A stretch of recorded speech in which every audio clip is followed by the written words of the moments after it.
All right, excellent. Adam Kern doing some work there behind the glass. Unbelievable. Joining us right now on Sports Talk 1240, former Jet quarterback Ken O'Brien. Ken, how you doing? Mike Carver, Sports Talk 1240. Mike, fine. How are you doing? Great, Ken. How's it going out there in California? Good. It's a little bit earlier here, back here than it is for you guys. So it's just another beautiful day in sunny California.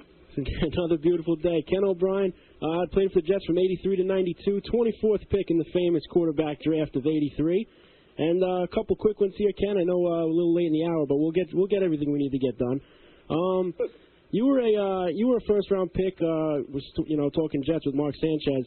How is it being a high pick, adjusting to coming into the NFL? You were in Division II, University of California, Davis. How was it for you your first year coming into the NFL, adjusting to the new scene? Well, the best part really about it is that you go from being a poor school kid to putting some money in your pocket. Truthfully.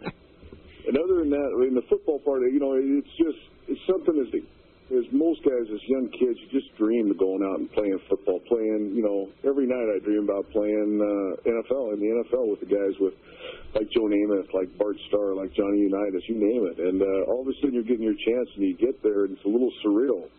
So it takes a little bit of getting used to, and once you're there and you get up to speed, it starts coming. The preseason is I think we put a little too much emphasis sometimes on preseason because it's just extended practice. It's reps, and it really means nothing other than just getting a little work in, and it doesn't really count for about 3 more weeks here. But it's sure the best time of year. College football's coming up, NFL's getting ready to start, and I look forward to it every year. Nothing like it, right? The greatest sport in the world.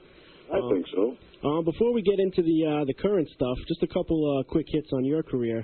Can you give me a couple thoughts? Obviously, everybody probably asked you about the famous, legendary 51-45 overtime game against Miami in '86. What sticks out to you most about that game? What kind of memories you got on that one? It's nice of you to remember, but it was so long ago, truthfully. It was great. It seems like we always had those games with Miami, and for some reason, with Dan playing down there, they would always score a lot, and we had to get out of our... we were a much more balanced team with Freeman. We were, a 50-50 run-the-ball team. That's what Joe and then later Bruce Coslet were comfortable with. So when you get behind, you got to throw it, and we kind of came out of that shell a little bit and did things that, we had some pretty good guys outside. And our offensive line did a great job, and Wesley and Al Toon just made a lot of plays for us. And later on, Rob, of course, as well. So it was one of those things where we didn't have much of a choice. Either start firing it around and try to catch up and overtake, or it's going to be a long day. And it seemed like against Miami, it always built up into one of those exciting games. You guys had a lot of great battles with Miami in your day, right? What was it, last game in '91? Did you guys beat them to get into the playoffs that year? We did. I think we had to beat them. Yeah, it came down to the last game of the year, and we had to beat them to get in the playoffs. And right at the end, great play. Rob Moore made a great catch, kicked a big field goal, and that was it, and it was all over. So it didn't look good till that point, but it just shows you. It's funny that when we're in New York, it seemed the best we ever. I don't know about the best, but it seems like whenever we're in a 2-minute drill, we always perform pretty well, and I think that's a direct correlation between the coaches. They get you prepared what you're going to do, and then it's also players just making plays when you have to, because you can't script any of that. You're just out there calling plays and going as fast as you can, and guys have to make plays at big times. And for some reason, that was always when we had a lot of big catches, a lot of big runs, and I was the recipient, fortunately, of a lot of good things in those situations. And I know after you retired, I remember listening to you when you were on with Rob last time. You spent some time down at USC, right? Assistant coaching? I did. I helped out. I coached quarterbacks there when Carson Palmer was just starting out, and then recruited Matt Castle, who's now down in Kansas City, and a few other kids that were there. Just had an opportunity to meet some really, really nice kids, as well as talented football players. It's a blast to watch them play now, and every Sunday, my wife and I get around the TV and get to see how those two guys are doing, as well as watching the Jets. Because I know the last time you were on, that was before the big Matt Castle explosion last year. So I wanted to ask you, how did it feel seeing Matt have so much success last year with the New England Patriots? It was just great. I think it, like I said then, it couldn't happen to a better kid. Both those kids, Carson and Matt, are the kind of kids that, I'm grateful to call friends, and if they were your sons, they act the way that you want your own kids to act, and you're really proud of them. They come from great families. They have great wives.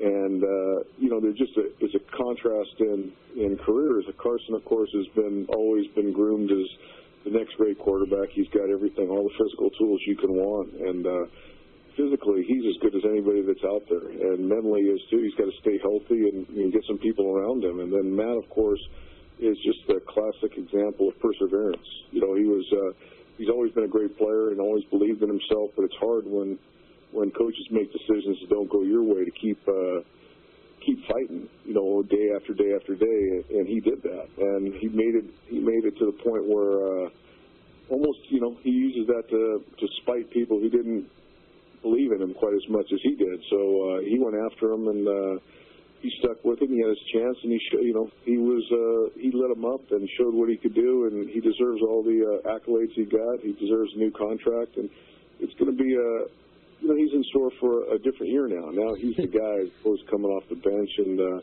when you're in that position, a lot of new things happen. But it's always a learning experience for him. He's a young kid, and I think he's going to do great in Kansas City. Staying with the USC theme, obviously your old team, the New York Jets, made a big move in the offseason. They trade up in the draft, and they draft Mark Sanchez, big-time quarterback out of USC. Did you get to see Mark any last year over there on the coast? Of course, their games are on, so I did get a chance to watch him a little bit, and he's good friends with both Carson and Matt, so I had actually watched him work out a couple years ago, and he's another kid who's fit the same mold. He's a great kid. He's got a great personality.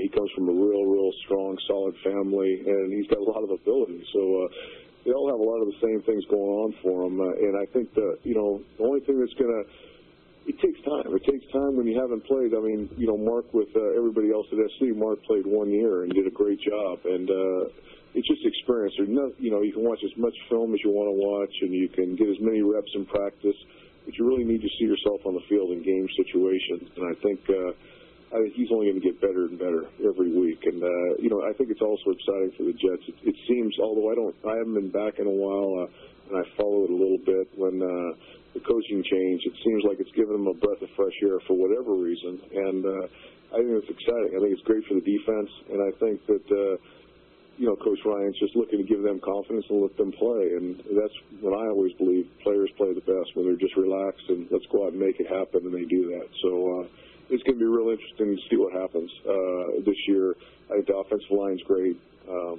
They run the ball and they throw some play-action passes, and the defense is going to be solid because one thing, if your name is Ryan, you're going to come after him.